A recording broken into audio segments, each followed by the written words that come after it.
this chapter, we will go over various indicators that signal that help was necessary for the case presented in the last chapter. In so doing, you may be able to see that help may be needed in your case as well. For this client, when Salco Develops came into the office, what was most puzzling was the amount of time that was compensated for doing the office administrative work. There was an administrator being paid for a full-time position, which was intended to be 40 hours per week.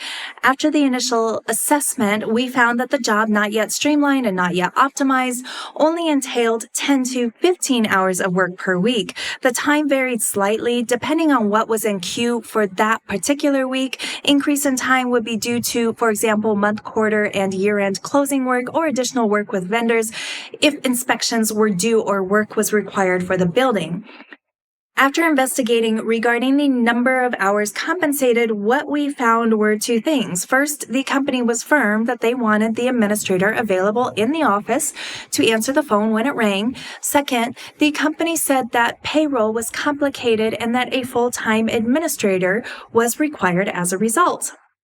We will go over the issue of payroll next, but first, regarding the phones, essentially an employee was being paid an additional 25 to 30 hours per week to sit in an office just in case the phone rang so that they would be available to answer it during business hours. This is definitely a red flag. In the last chapter, notice that we pointed out that we reduced the 40-hour per week job down to 8 hours. 25 to 30 of these hours were cut by setting up the option with the company's phone vendor to answer phones remotely so that when it rang, it may be answered remotely. Note also that only an average of 3 phone calls were received per day, with only 1 to 2 of those calls being from people that the company served, such as supporters of the organization or vendors. The rest were sales or spam calls. So again, 25 to 30 hours were being paid to an employee to answer an average of 15 calls per week, where at least half of the calls were sales or spam. Then, besides the response given of answering phones as a reason for having a full-time employee in the office, there was the payroll reason. We were told estimates from various people in the company who said that payroll was so complicated that it took 1 to 2 days per 2-week pay period to fulfill. Now, from year to year, at most, there were 13 employees to pay at one time, and at the time that we came into the office, there were only 3 employees on payroll, with one of them only being paid on a standby basis. Plus, several years prior to Salco Develops in the office, there were at most 5 employees. If payroll is taking this long to fulfill every 2 weeks for a handful of employees, then this again is a red flag. We understand that every year payroll does take time to set up, and periodic filings do take some extra time. However, once it is set up for the year, the time invested in payroll each pay period should be minimal.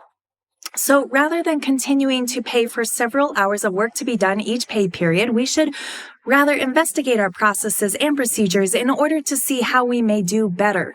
Even if the employee is not equipped themselves to do payroll in a timely manner, a quick look at a payroll service such as QuickBooks reveals that outsourcing would be more cost-effective than paying an employee 8 to 16 hours to process payroll themselves every pay period. If the employee is paid, for example, an average of $19 per hour, then this would equate to paying $150 to $300 every 2 weeks in order to fulfill payroll. On a yearly basis, this equates to anywhere from $4,000 to $8,000. On the other hand, if an employee is not equipped to process payroll in a timely manner, then a service such as QuickBooks may be employed instead, using the base of 8 employees and a mid-level plan that would be more than sufficient for this company's requirements. Then this is $144 per month or $1,700 per year. This would cut the budget down by $2,000 to $6,000 per year, depending on how long the employee spent on payroll, 1 or 2 days. Keeping a full-time employee in order to process payroll for a handful of employees is not a good business decision, and it should not have been allowed to continue for this nonprofit. What we also found is that a number of questions had been raised by several different people in the organization about the administration, and those questions, when evaluated cumulatively, signaled that there was an issue that should at least have been looked into more carefully. One concern was raised by supporters of this public charity that the telecommunications bill was too high, and the answer was given by the leadership that the expense for business telecommunications is more than the expense of personal telecommunications. The end result of the questioning and quick response was that the high expense was allowed to continue. When Salco Develops began doing the administrative work, we looked into this further. And we found that 2 different vendors were being paid for the telecommunications, and that as a result, the company was overpaying by $900 per year. So the takeaway here is that when it appears that we are overpaying, time should be taken to investigate to see if there is validity to the claim that we are overpaying, and it may be that we can uncover cost savings. In this case, while $900 may seem like a small amount, remember that Salco Develops does contracts for small companies. For this public charity, $900 was the equivalent of one supporter's support over a 2-month period. The company was freely giving away that supporter's 2-month support every year when it could have been saved and put to good use where it was absolutely needed elsewhere. Another concern raised by supporters of this public charity was that printing costs seem high.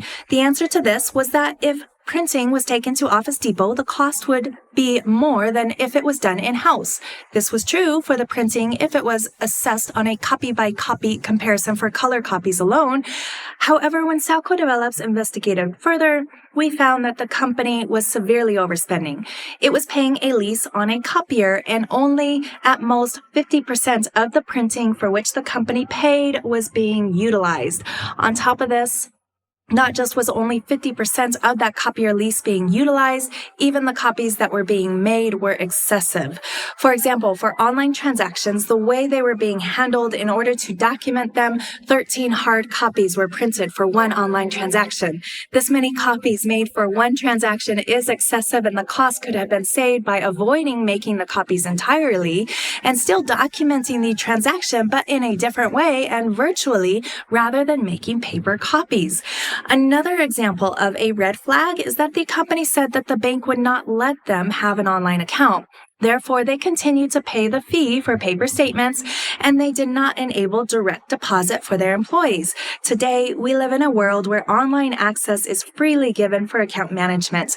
When looking into this further, it was determined that the administrator could not be given an online account only because authorization must have been given by an owner or signer of the checking account, of which there were several. So the solution was reasonable to implement. It was that the administrator take a trip to the bank with an owner or signer of the checking account.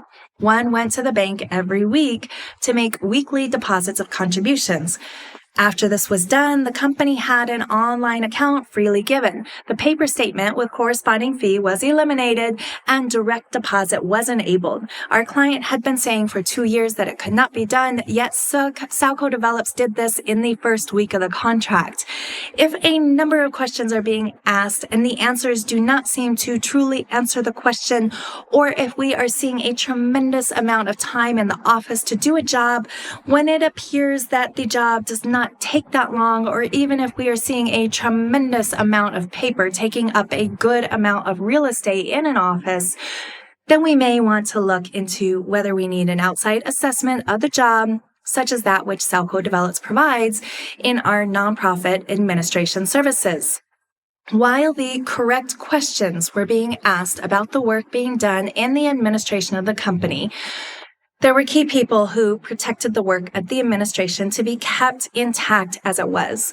This may have been done in good intention and in order to protect an individual. However, what is important to note is that the responsibilities of a nonprofit organization are to look out for the interest of the public. Individuals are not to benefit in a way that hurts the public which the organization serves. A nonprofit organization is formed to serve the public, not to benefit select individuals apart from serving the public. Additionally, it is important to note that if the nonprofit is not looking out for the public above the individual, then this will not benefit the individual in the end either, because we end up with a weak nonprofit that cannot sustain healthy, thriving operations long term, and therefore will not ultimately fulfill its mission. Regarding consequences, the cost to protect the administration as it was averaged anywhere from $20,000 to $29,000 every year when only factoring in salary. If we look to when questions were first being asked about the administration, this covered a period of 13 years. If we are generous and allow an ample amount of time for administration to be done, this is 16 hours per week. This equates to over $270,000 being saved on administration over the 13 period. Rather, if administration was done in 8 hours, which we believe is a more reasonable number, then the cost saved on administration over the 13-year period is over $370,000. The takeaway is that somewhere between $270,000 and $370,000 is the total money that was unnecessarily spent because the nonprofit did not take the initiative to look into how they may operate more responsibly. They only took this initiative when it was nearly too late to do so. At the time when they moved to change, this company was no longer in a position to support itself. If it kept going in the direction in which it was, it looked as if they would either need to shut their doors or sell a significant amount of property in order to stay open, to continue to pay the administrator full-time, essentially to stay in the office and answer the phone and not get up to date with technology. It cost the company roughly between $270,000 to $370,000 over a 13-year period.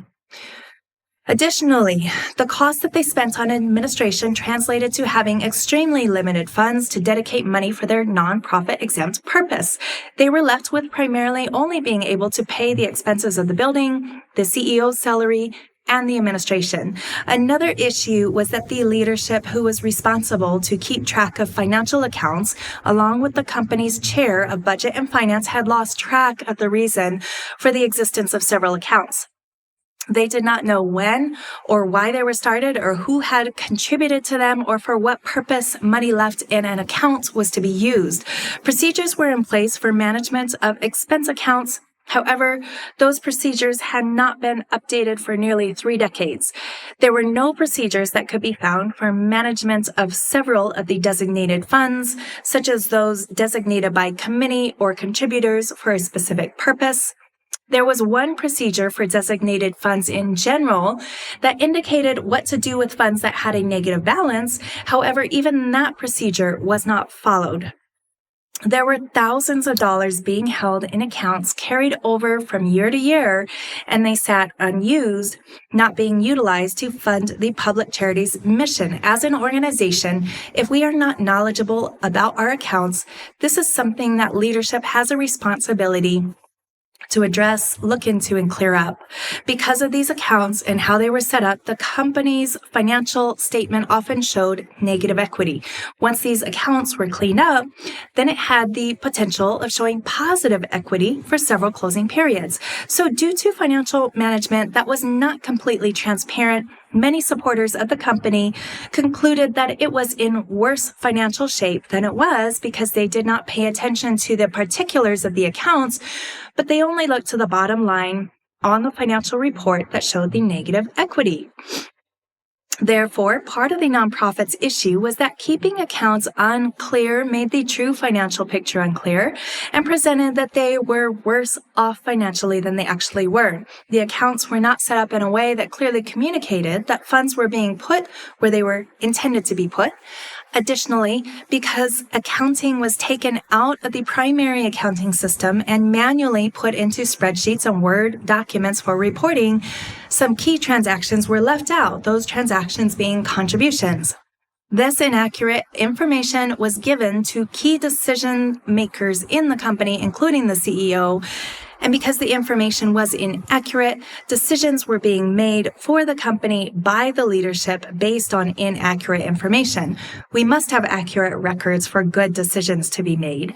When accounts are clean, we understand for what each account is used from year to year and who has contributed to them, and we can easily identify that all accounts clearly reconcile. Then we have a good foundation accounting-wise that helps to assure us that we are being responsible with our nonprofit mission.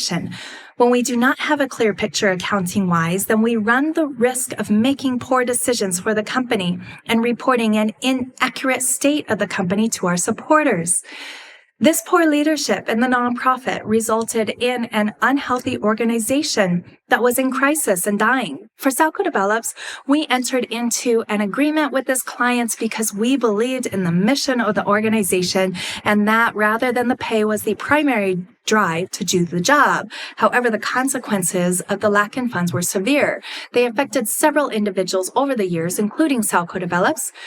When we finished the contract, the administration averaged 4 to 8 hours a week to employ. While this was a small job in the end, to get there to modernize the job was a tremendous amount of work. Salco Develops averaged 20 billable hours per week. At the time that we began the work, a major supporter of the organization had not been able to contribute as much to the nonprofit as they had in the past. As a result, our client was struggling with funds to continue to operate.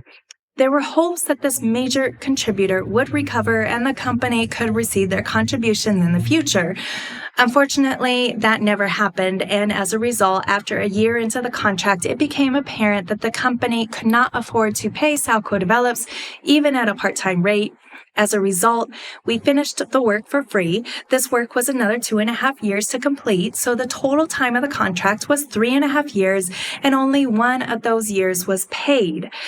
Thankfully, toward the end of that period, the company did stabilize through new support coming in, and that also was a part of the work that we did in relations to bring in new support. In a different chapter, I go into how we look out for both the company and the customer for whom we work, and this is a great example. We worked hard to build relations so that we could significantly contribute to the stabilization of the company, so much so that it could keep its doors open at least at the time that we were there.